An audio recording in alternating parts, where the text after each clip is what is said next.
Welcome to a Community Partners interview, where we explore the organizations, opportunities, and resources that look to make change in our daily lives.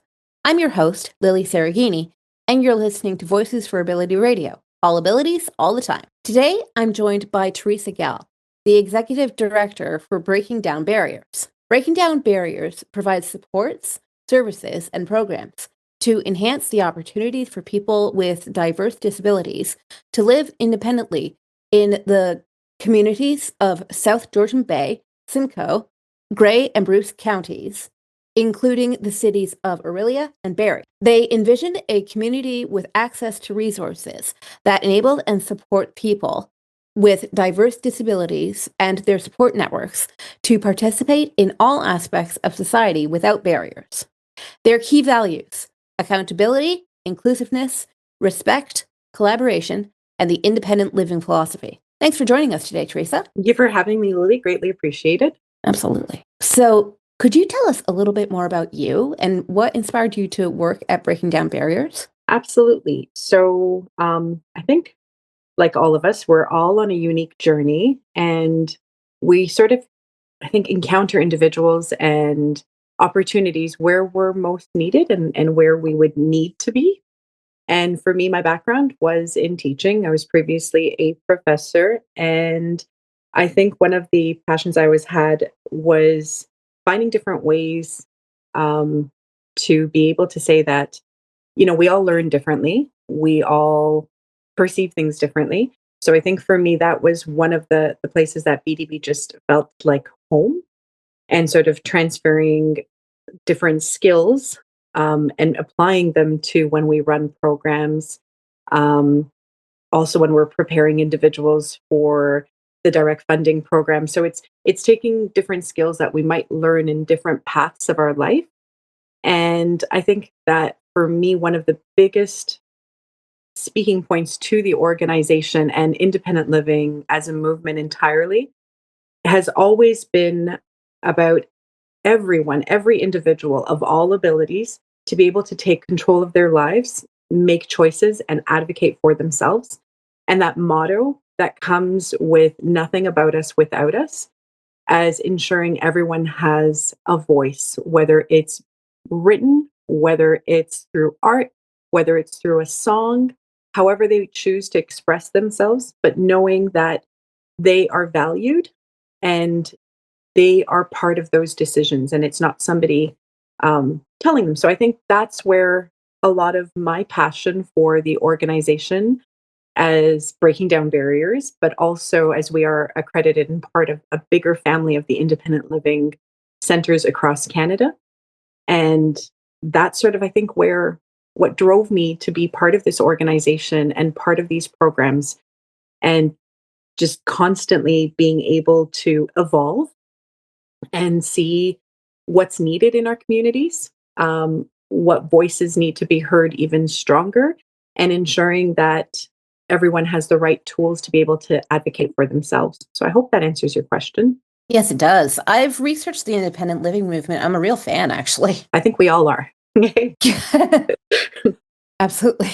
But in doing my research for today's interview, I saw that you have a couple of programs and services that you offer. Could you tell us a little bit more about those? Yeah, absolutely. So I think one of the first things I always sort of start off about that general understanding, because I'll often have people, either they know who we are and what we do, and others that will be kind of like, well, what do you guys do? So I think for me, the best way that I describe our center is that we're a one-stop navigation center.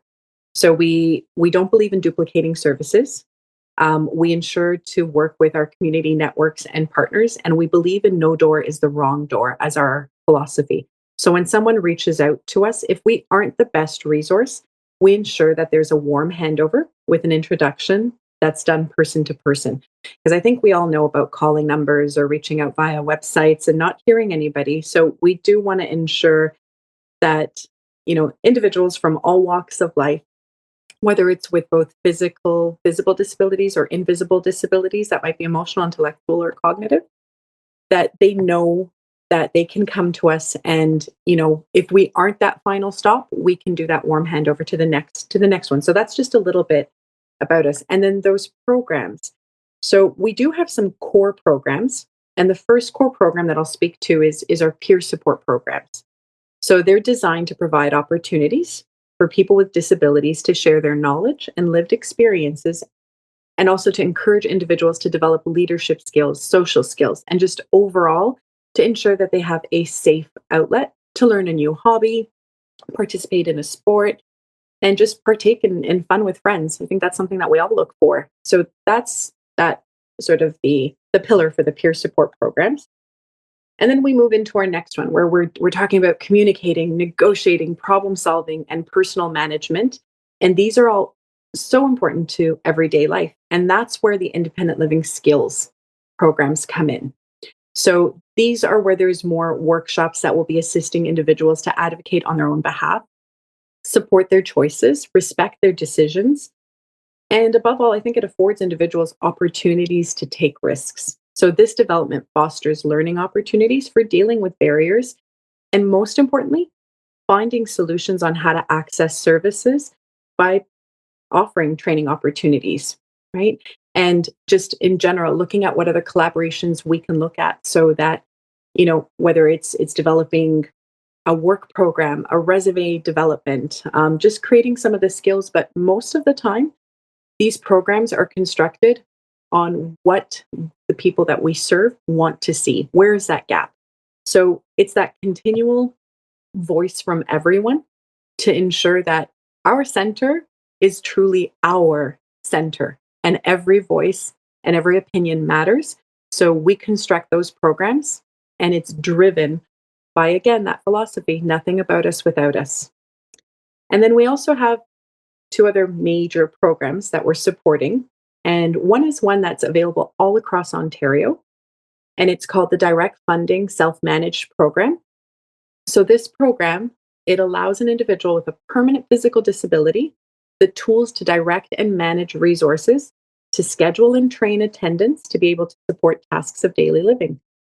So, as a lot of times when anyone is hiring attendants, that's a job of a personal nature. So, this program allows for that individual to have that choice, flexibility, and control to hire the staff they feel comfortable with. And they schedule that staff based on their needs. So, in turn, they can go along with their daily routines however they see fit. It's not an agency telling them that something's going to occur at a certain time. So again, it goes back to that philosophy of control, choice, and flexibility, and again, allowing someone to advocate for themselves. And our most recent program that started, and this is just sort of around 2021, I won't say the P word, but we saw as an organization, I should point out that it started in 1985.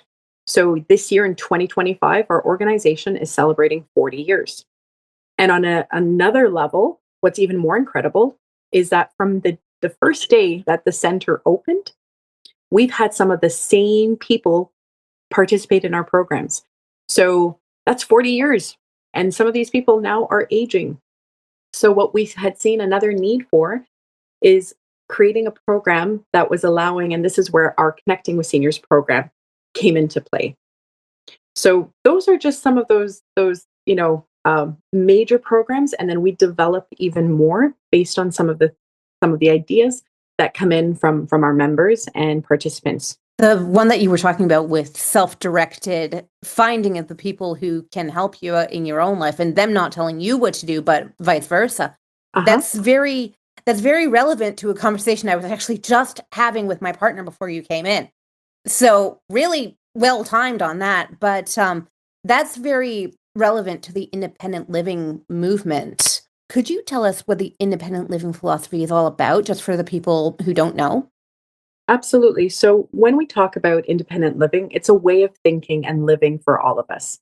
It's about having the right to make choices, live where you want to live, have control over the supports that you need. But above all, follow your dreams. As I said, I think we're all on this unique journey. And that's sort of that concept, right? Is it's it's a philosophy, but it's also a belief on education and empowerment. right? So I think that's one of the biggest ones about that philosophy. Again, going back to nothing about us without us, having that voice, being heard, being part of those changes, looking around in your communities and not just saying, okay, you know, that's fine. We'll sort of go around that barrier. No, we're going to crush that barrier. Like, let's take it out of the way. How can we improve it? So it's a way of thinking and living for all of us. It's about having the right to make choices, right? And again, going back to control, flexibility, and just doing what is right for you. We want everybody to kind of go from just surviving to thriving. Like, be who you want to be, continue onward, right? So I think that's going to be where I would say that's the independent living movement and philosophy. Absolutely. I mean, so unbelievably often the purported barrier is, oh, we don't have the money. No, you don't have the time, nor do you care. Sometimes. But Lily, the other part to that is that they Mhm. might not have the money, but there's so many grant projects out there, whether it's through Yep. municipalities, whether it's through counties, whether it's through cities, and nobody's tapping into those funds. So I think that's the other part of it is we had, we were really trying to sort of go back to the grassroots of the organization, which was about those physical barriers. And as we all know, there was a hefty promise made for AODA 2025. Let's make Ontario accessible by this year. And Yep. Nope. we, yep, I think we've all seen that. And I think the other part to it was the fact that we started a campaign just about 2019 where it was called hashtag Start the Conversation AODA 2025, and making everybody aware that this is coming. What are you doing? And we would go into different communities and municipalities and invite them to showcase what they've done so far. And it was great. Like, it was wonderful to see the improvements that were happening.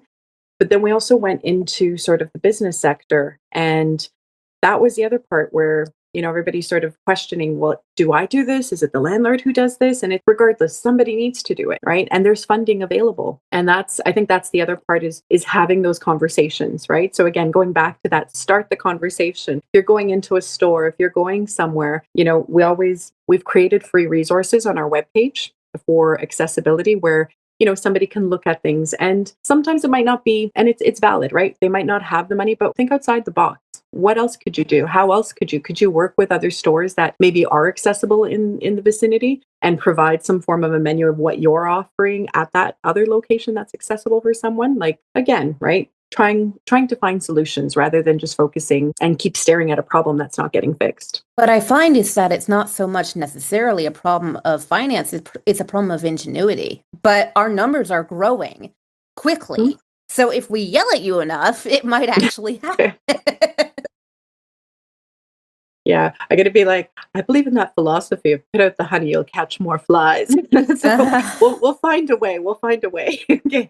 That is true, exactly. But people have to know that we're here, which is Yes, what independent living is about. exactly. Exactly. So I also saw that you have a community tab and a community resources tab on your website.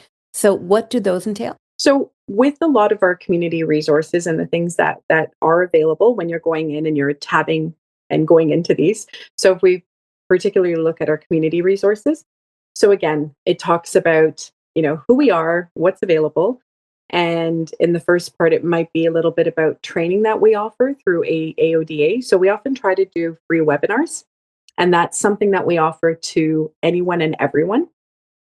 We've worked with different organizations, whether it's a municipality, whether it's been a hotel, whether it's been a parking complex, and they've wanted to educate their staff on how to be more accessible when they're seeing different clientele coming in, or there's a Christmas market, or we recently had for the area where it was the GNE that's up in it's the Great National Exhibition. I'll start using the acronym, but making those events and festivals more accessible. So it was having us go in and do an accessibility checklist, and letting the community know that these are free resources, right? That they can tap into.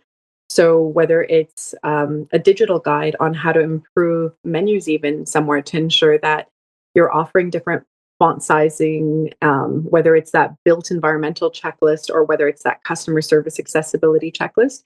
So those are some of the things that are available in those community resources. As well, it kind of goes back to if we weren't that right door and somebody else is needing further assistance, it's looking at what other partnerships may exist in community that are also, as we are, we're fully free. We don't charge anybody for any of the services programs when they're coming in. So we also ensure that when we are providing them with another referral to another organization, we're trying to ensure that, again, it's economically barrier free for them. Excellent. I also noticed that you have a newsletter on your website. Is it just digital or can you get a print copy? And what goes into the newsletter? Yeah, so there's a couple of different newsletters that we have.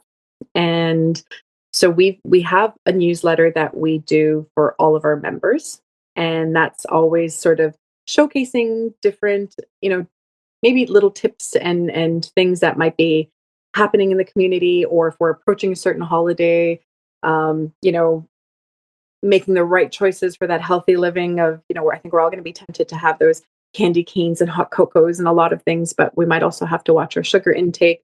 So making some of the right choices of, having those multicolored vegetables on the plate as well. And so that's, some of the tips that might go in there. We also have a newsletter which is called BDB Buzz.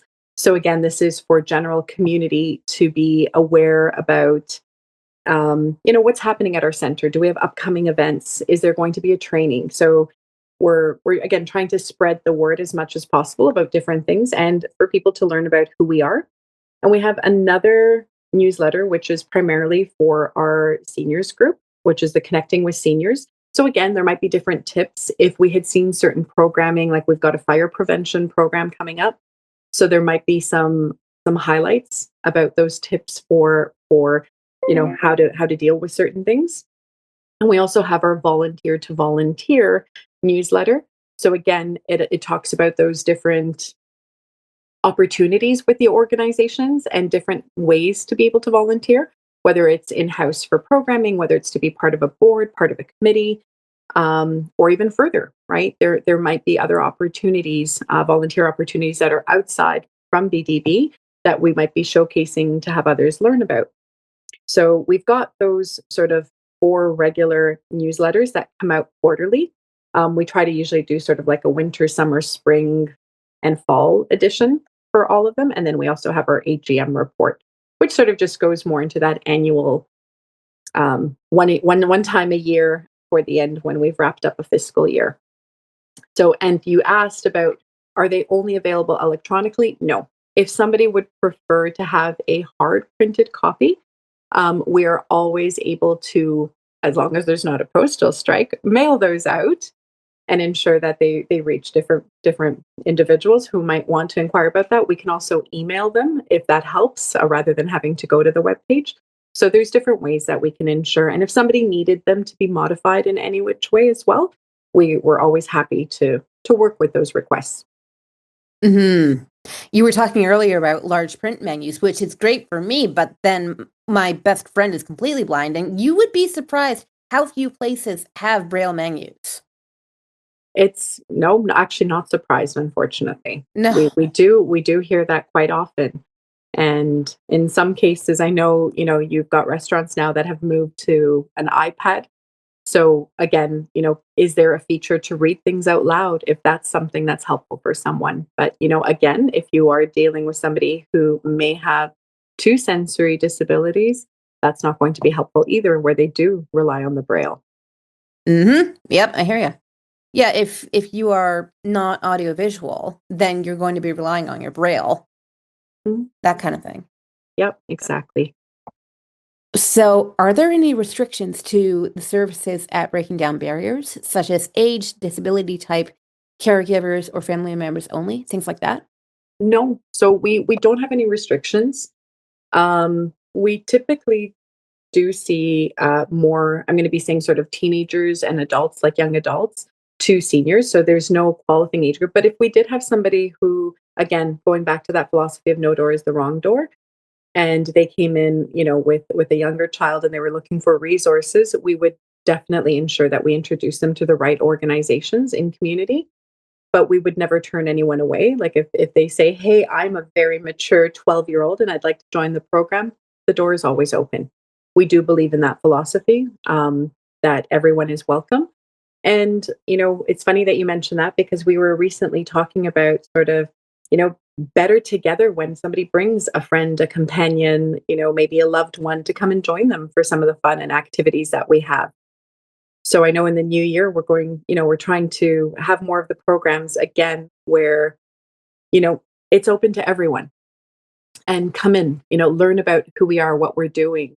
And again, that philosophy, right? We don't turn anybody away. If you're interested in a topic that we're going to have, all of our programs are going to be at all times for all abilities and for people from all walks of life. So we do welcome, individuals to participate. And I know that during the time of the pandemic, we did not close our doors. We just sort of pivoted very quickly to virtual platforms. And that actually allowed us to reach even more individuals. So, and work and create more partners in different communities.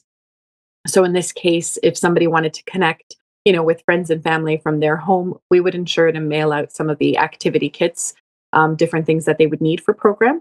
That would take a little bit of pre-planning and RSVPing ahead of time, which was what we still do, especially with the Connecting with Seniors program. But for example, if we have somebody who's living out in Barrie, but our program is going to be in-house in Collingwood, we do ensure that it's hybrid and that, if that person has let us know in advance that we were able to mail out a kit to them so that they had all the supplies they needed to participate. That's something that, we truly appreciate. For sure. Absolutely. It sounds very accessible. I think we try, right? We try to do what we preach. Okay. That's Live kind by of the our idea. own, yeah. Exactly. What would we be if we didn't do what we were advocating saying, right? So I think we're Exactly. the first ones that need to make sure that we are 100%, living what we are saying at all times. Absolutely. And not to say that we're never challenged either, right? Like if something's brought to us, it's okay, how can we make it better?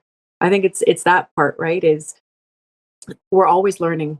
I think I'm a true believer in being a life learner and learning from one another, and we will be, each one of us have that ability to share something where somebody else can gain knowledge from us and how to do something, and let's continue, learning and trying to improve as to how we can make things better and ensure that all these voices are always heard and what we can do, just to ensure accessibility and inclusion for all, wherever we are. 100%. Like every single person is a lifelong teacher and learner.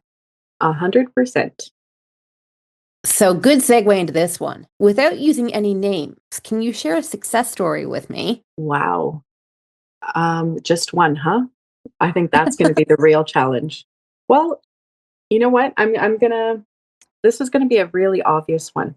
But I'm going to share this one. So, in the mid 80s, someone moved to the Collingwood area and they were faced with various different barriers. And, you know, instead of just saying, why did I move from the GTA up to this area? They sort of took hands into their own matter. Like they took matters into their own hands. Let's flip that sentence, in a better way. And so this is where sort of I'm going to say the journey of our organization starts with one person's story. And they have a permanent physical disability. They are in a wheelchair and they're unable to access pretty much anything. So I think that as this success story might say, they decided to create a job for themselves. And that job was to break down barriers and create access so that they themselves could survive by having access to daily amenities in their community. And that job down the road, I think one of the biggest successes is for the longest time, Collingwood became one of Canada's most accessible towns. And it held that title for quite some time. And that is one of, I think, the biggest examples where a person with a disability came with a huge challenge, took control of their life, and made choices to be able to advocate for themselves, but not only for themselves, but that one success story has now led to thousands of success stories over the last 40 years. So they didn't hightail it when they got to a community where they were faced with barriers, but instead they found solutions. And I think that's probably one of our greatest success stories. Bam. Mic drop. Okay. Mic drop. Exactly. Boom. Yeah. Why was There's I getting the feeling you were talking about yourself? Oh God, no, no, no, no. This is Oh, not about me. No, oh, no. oh. Well, I mean, there are more than one amazing people in the world. There's tons. There's tons, and so many of these stories of our trailblazers that started. Like, I think one of the biggest things when I look back, and I look back at the independent living movement, and I think this was one of my awe-opening things this year because it's not just our center that's celebrating 40 years, but we were looking. I think in general, there's about 25 independent living centers across Canada, and I think there's about 5 or 6 of them this year specifically that are celebrating 40 years. And then next year, I think there's a couple more that are celebrating. But we're talking about a movement that started in the 80s. And if we think about this, it's not like today where, we're on socials, where we can text somebody, where we could call. We're dealing with a time where it was just landlines, good old TV, radio, only a couple of stations when we talk about TV stations. So this movement was happening organically across the country without centers knowing about each other, without this regular contact. So we have had these voices across the country forming a movement. And then at some point, they came together where centers became accredited in the later 80s and were able to have forums to sort of just to speak. But I think for me, that's always one of those things that this was happening across so many different places at a time where, it wasn't a speedy way of learning about things, but it talks about a need, right? But it took root, sorry, in a very different time before the internet, before instant communication. And centers like ours were founded across Canada in response to real needs in real time. And they did so with passion, purpose, agility, and that continues to shape who we are today as you know, voices for abilities and for centers that promote that independent living philosophy. And I think that's one of those key factors and that biggest takeaway is, there were so many trailblazers that were ahead that paved this way. And there's so much more opportunity for continued changes that still need to be taking place. Absolutely. So, with that in mind, what is the one thing that you see happening over and over again to individuals with disabilities that should not be? And how do we stop that? I think I'm going to say language. Language is where a lot of it comes into play. Where when we're talking about having that voice, but it's also just making sure that we recognize we're all individuals. Whether you physically visibly see someone's disability or you don't because it's an invisible disability, but being able to engage with all individuals at all times without any sort of precursors to what we should be saying, how we should be saying it. Because at the end of the day, we're all people. And I think we all need to be treated with dignity, respect, and compassion and kindness. Because I think that's, treat people how you want to be treated at all times. So I think that's going to be probably one of the biggest concepts. For sure. I agree with you. So, if someone wanted to become a member or a volunteer with Breaking Down Barriers, or to get more information about you or your events, where could they go to do those things? So again, if they feel comfortable, they could definitely check out our webpage, check out our socials. We're really active across all the platforms, whether it is Facebook, Instagram, LinkedIn, what used to be Twitter, now X. And we also have a YouTube channel. So that was something that we launched last year. So there's always different ways to learn about the organization if you're still curious and you want to know a little bit more. But even contacting our office, right? And we're always happy to engage with anybody who's wanting to participate in programs, becoming a volunteer. And as I said, we're always looking for board members. And again, our board, our staff, we live and breathe the philosophy of nothing about us without us. So it is a board comprised of individuals of all abilities. It is a staff comprised of individuals of all abilities. So it is, again, coming down to all of that. So we welcome everyone to be part of our community. And I think what we often hear from everybody is that our community is more than just a center, but we're often referred to as a family unit. And I think that just shows the level of comfort everybody has, and that they know that they have a voice when they come to the center, and you know they're putting their grain of sand into everything that we're doing. Brilliant. All right. Final question, 20 words or less. What's the one thing everyone needs to know about breaking down barriers? 20 words or less. Oh my god. Okay. I mean, I'm giving you some wiggle room here. I'm grateful for wiggle room, but don't you know somebody gives me 2 minutes and I take 20? Uh-oh. Okay. I'm going to say 20 words or less. Oh, whoa. Okay. I hope you're not counting. Okay. So I'm going to say, take this away. One-stop navigation center, free programs, supports, and services, and we believe in empowerment. And we hope everybody has a better understanding about breaking down barriers and independent living, which is a way of thinking and living every single day. 40 words. Excellent. You went. Ah! That's Okay. brilliant. That's brilliant. It's like, oh, who's doing the word count? What is this, like X, where you can only get down a certain amount of words? No. That's the Oh my biggest gosh. challenge. I got off of X as soon as I possibly could. Oh, thank you so much for your time today, Teresa. I really enjoyed our interview. Thank you. I did as well. Truly, it was an honor to be here with everybody today, and greatly appreciated to have the opportunity so that more people can learn about breaking down barriers, Independent Living Resource Center, and what we do, and the things that they can be part of, which is a larger community, and being those change makers, continuing what those trailblazers prior to a lot of us, joining organizations like ours today have done.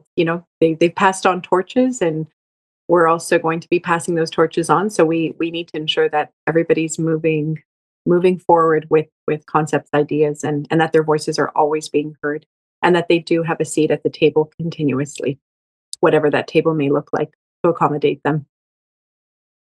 Brilliant. Thank you so much. Thank you. You've been listening to a Community Partners interview on Voices for Ability Radio. I'm your host, Lilly Cereghini. And remember, folks, stick together because we are all in this together.